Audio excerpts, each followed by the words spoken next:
Hey, what's going on, guys? What's happening? YouTube, you guys have tuned into Rules for Rebels. We're going to be talking about a lot of stuff today. It's Monday morning, it's November 7th. We're going to be talking about the state of the economy. I found a couple interesting articles. The first one is titled Debt Disaster. The average American owes more than $25,000, and nearly half couldn't cover a $1,000 emergency. We're also going to be taking a look at another article from the Guardian's U.S. News Division, and it says, I'm selling my blood. Millions in the U.S. can't make ends meet with two jobs. And that's what we're seeing more and more of, right? We're seeing record number of available jobs. We're actually seeing good job numbers. The problem is those jobs are people taking on second and third jobs, and most of these are not high-paying jobs. We have almost 11 million unfilled jobs. Of those jobs, only 1 million are either white-collar jobs or skilled jobs. About 1 million are government jobs. And the rest, we're using round numbers here. I think the actual number is like 10.7. But so we'll say 11 to 10, 10 to 9. So 9 million of those jobs are hospitality jobs, restaurant jobs, and kind of lower level jobs in healthcare. So, nursing homes and things like that. People just don't want to work these jobs anymore. As the economy continues to get worse and more layoffs continue to happen, I think maybe we will see more people gravitate towards those jobs out of desperation, but it's not really a good thing. You can't really have a healthy economy when people are selling their blood and people are having to work 2 and 3 jobs that they don't want to work just to make ends meet. But I don't think everybody has gotten a memo. I think things are going to start getting very, very ugly, but I think a lot of people still don't realize that yet. We've talked about how for a long time, those of us in the know, those people who kind of follow the economy and kind of pay attention to what's going on in the world, realize that all the money printing we did throughout the Mexican beer cough, shutting down an economy for 2 years, all these things are going to have repercussions, and they've put off these repercussions for a while, but eventually they're going to happen. I think you have some people who are thinking, I've been hearing about this crash coming for a while and it hasn't come. It probably won't. And I think you have some other people who are actually struggling, who are saying, oh shit, if they're saying things aren't even bad yet, and I'm feeling like things are pretty bad, things are going to get really ugly. Over this past weekend, I was with some friends and family and things like that. One friend of mine walked in. Her husband had just bought her a $500 Coach handbag. And then another buddy of mine was shopping for $17,000 worth of furniture this weekend. And so, I don't know about you guys. Not only has inflation made things, cost more than they have in the past 40 or 50 years, but personally, I'm kind of buckling up, saving, stockpiling cash, kind of getting ready for hard times. And I see, a lot of people in my life who are still spending. So, basically, the Fed is trying to shut that down. The Fed wants to put enough hurt on people that they stop buying $500 handbags and $17,000 worth of couches and end tables. In my own life, I'm still seeing that happen. So I think the Fed tightening is going to continue. Also, we made a video a couple weeks ago. If you haven't seen it, I believe the video's titled something along the lines of the economy is going to crash after the midterms. I haven't been making a ton of videos, so it's probably within the last 3 or 4 recent videos. It's easy to find it from the thumbnail. It's like flames and anarchy. Should be easy to spot. Tomorrow are the midterms. I had somebody knocking on my door yesterday with the sample ballot. We need your vote. And I had kind of made the case that I think the economy is being kind of artificially propped up in a number of ways. Biden's releasing oil and gas from the strategic oil reserves to try to keep gas prices from going up right before an election, or to try to bring them down a tiny bit. Obviously, the cost of gas and fuel affects everything. Because gas and oil are used to make plastics. They also, everything needs to be transported, and the transportation costs get rolled into the cost of an item. Everything's going to start going up in price when gas prices continue to rise. Also, we kind of made the case that the media is trying not to let on how bad things really are. I don't know why, but the media always tends to favor the left. A few months back, we had the media meeting with the White House to see how they could show Biden in a better light, as if it's the media's job to show the president in a nice light. But I think after tomorrow, after the midterms, there's no longer a reason to keep the economy artificially propped up. There's no longer a reason for the media not to kind of show the pain that people are in. Not only is there not another election for the next 2 years, but once Joe Rogan said he expects to see a red wave, like when the elevator doors opened in The Shining.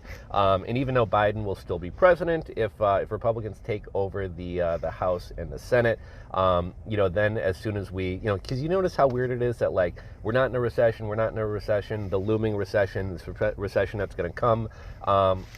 Theoretically, the Republicans take the House and the Senate, and all of a sudden, this recession happened on the Republicans' watch, even though all of us pretty much know that we've been in a recession for at least the past couple months, if not the past couple years.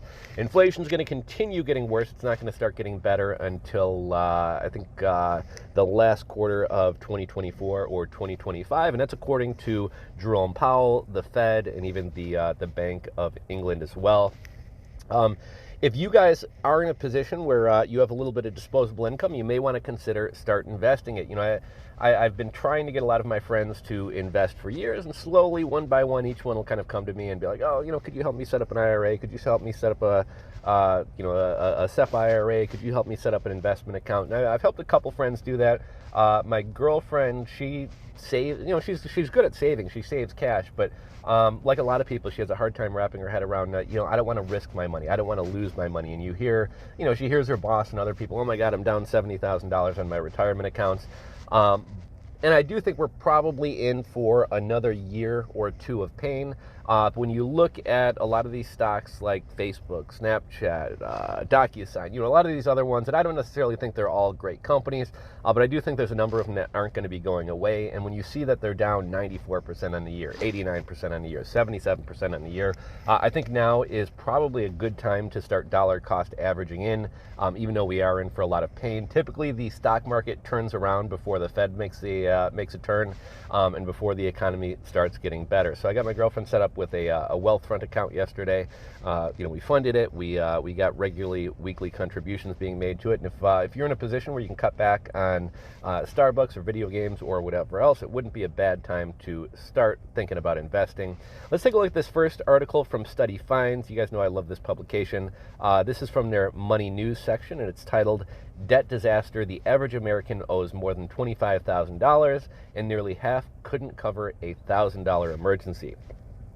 Financial times are tough, and record high inflation isn't cutting anyone a break in 2022. Now a new survey finds the holidays could be extremely stressful for many consumers drowning in debt.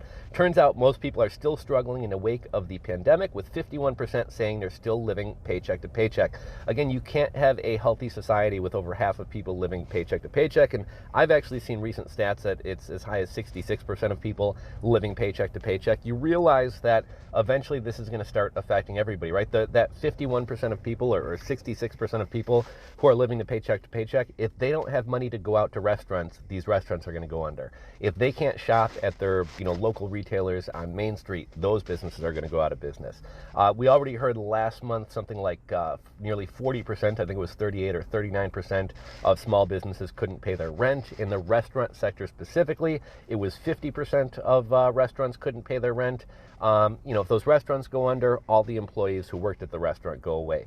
All the suppliers who provide that restaurant with food and knives and utensils and uniforms and everything else, they go away as well.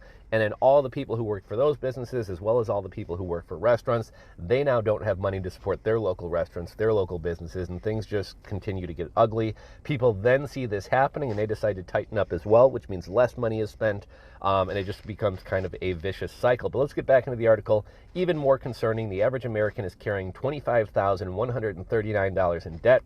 If an emergency came up, more than 2 in 5, 42%, would not be able to pay for an unexpected $1,000 expense. So the one thing that confuses me about that number is even going back like 5 years, we would see these articles that the average American doesn't have $300 to cover an unexpected expense. So I'm kind of surprised to see that it's now $1,000. The poll of more than 1,000 people commissioned by NY Sports Day did find that 56% do have an emergency fund, so that's good news. That stash contains around $8,500. That's actually really good. You know, Dave Ramsey always recommends people start with a $1,000 emergency fund. However, nearly half of the poll, 48%, have said they had to dip into their rainy day fund. Moreover, 1 in 5 Americans admit they've withdrawn money from their 401k and IRA before retiring. Here's another thing. You know, you can take loans out from a 401k or an IRA, but if you wind up losing your job or leaving your job, and the loans really aren't bad. I believe you pay 5% interest, but you're essentially paying the interest to yourself, so you're going to get that money. The problem is if you wind up getting fired, if you wind up getting laid off, if you wind up losing your job, all of that loan is due at once. And I believe if you can't pay it, you then have to liquidate some of your 401k to pay that, which means you're going to get hit with that 10% early withdrawal penalty, plus that money is going to be considered ordinary income. So you're probably looking at, what, like 36% penalty for that loan. The survey also found that 1 in 4 are not confident in their ability to manage their money. So a quarter of people aren't confident in their ability to manage money. Despite that, 96% say they try to take care of their finances on their own. In fact, only 12% have a financial advisor. When it comes to taking advice, 15% say they don't want to hear recommendations from other people. So a quarter of people say that they don't know how to manage their money, but they also don't want somebody else to manage their money for them. So they're willing to just kind of let the blind lead the blind, and the blind being themselves. Budget blenders. The poll reveals many Americans are also struggling to keep a budget. In recent years, 27% admit they don't budget at all, with Gen Z Americans being the worst at managing their bank accounts, 31%, followed by Gen X, 26%, baby boomers, 26%, and millennials, 25%.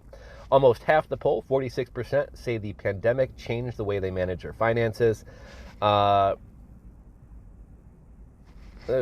article refreshed and goofed me up here. 46% say the pandemic changed the way they manage their finances. The majority, 54%, have cut back on their spending, and 26% started saving more money. So that's good. It looks like some good came out of that. Although 64% believe they're good at saving money, nearly half, 47%, are not actively saving for retirement right now. And again, you should be saving minimum 10% for retirement, ideally 15%. And while saving money is better than not saving money, you really have to invest your money or make your money work. If you don't, you at this point in time, you're basically losing an automatic 9% per year. When we were setting up my girlfriend's Wealthfront account, and she said, I don't want to lose money. I said, you are guaranteed to lose 9% of that money every year as it goes right now. Is there a chance you'll lose money putting it in the market? Yes, and honestly, over the course of the next year, it's almost a guarantee that you probably will lose money. But eventually, when the market turns around, you're going to be happy that you invested. Moreover, 57% are worried about their ability to properly save for retirement. Just 1 in 10 think they'll be able to comfortably retire by the age of 60. So only 10% think they'll be able to retire by 60. Only 1 in 5 think they'll retire at the typical age of 65. In the current financial climate, 16% feel they won't be retiring until they're at least 70 years old. Gambling on the future. With so much economic uncertainty right now, many Americans are trying to cash in on a long shot plan to fund their retirement. The lottery, we just recently saw Powerball was at $1.6 billion. I almost never buy lottery tickets, but when it gets into the billions, I'll always run out and buy a ticket, and I believe nobody won. So it's up to $1.9 billion right now, and whenever the Powerball lotteries get so big, you get more people pouring in. So I'm guessing we're going to be at about 2.4 billion by this Wednesday's drawing. I think that's another reason why you have a lot of people going into crypto. And I even see people saying as much on Reddit and 4chan and similar sites. Like, crypto is my one way to catch up. It's my one way to get ahead. And even though, buying a lot of these shit coins people buy is pretty unlikely to lead to a major jackpot, people are willing to take the risk. On average, Americans have spent $46 on lottery tickets yearly. Unfortunately, they've only won $156 in their lifetime. Overall, a staggering 84% are worried about the current state of the U.S. economy. Just 46% people feel confident about their financial future. And this survey was conducted on October 22nd by NY Sports Day, and they surveyed 1,001 Americans about their financial habits. These Americans range in age from 18 to 33. Now, I got to get running in a minute, but we'll take a quick look at this article from The Guardian, and I'll link to both of these articles down below. Millions in the U.S. can't make ends meet with 2 jobs. More Americans have been working 2 or more jobs over the past few decades, census data shows. And even more recently, according to job data, we've been seeing more and more people taking on second and third jobs.